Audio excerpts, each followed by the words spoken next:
Maafkan saya, Pak Sari. Disebabkan saya berbalut tangan Mak Leah.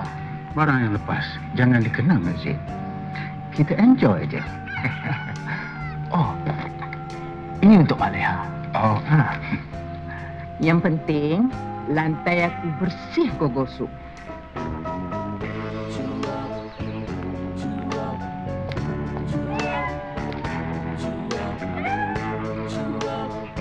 Jemputlah datang beraya ke rumah nanti ya, Zid. Iyalah. Kalau tak dipecahkan ruyung, manakan dapat sagunya?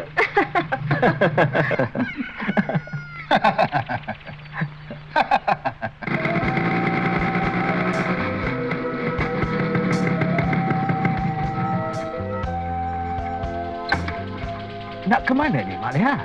Nak pergi beli baju raya.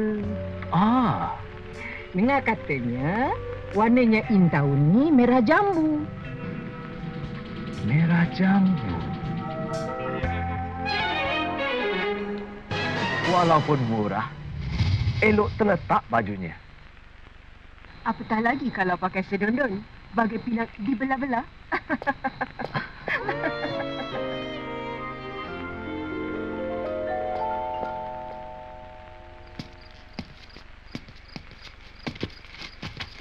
Oh, orang kampung sini rupanya.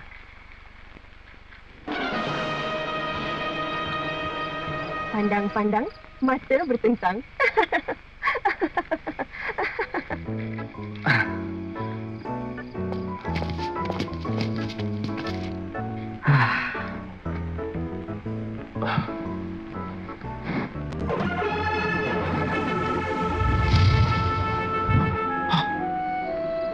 Astaghfirullahalazim. Jangan tamak, Yazid. Misi kau adalah Amirah.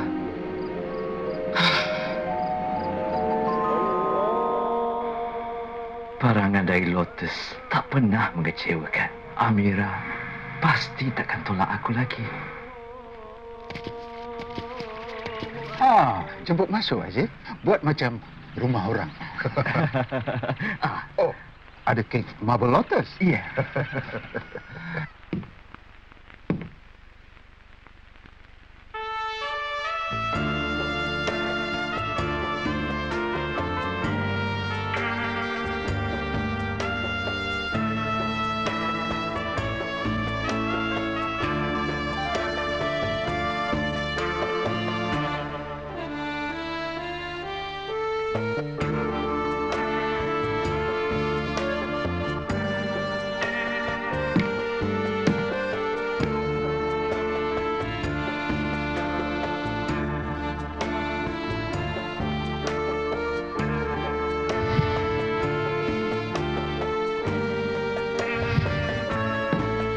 Assalamualaikum. Awak Yazid bukan? Saya Ayu, maksudnya Mira. Dan masih belum berpunya.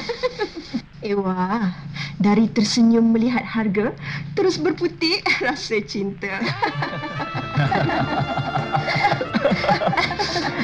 Ingat, tiada usaha yang sia-sia. Teruslah berbuat kebaikan dengan senyuman.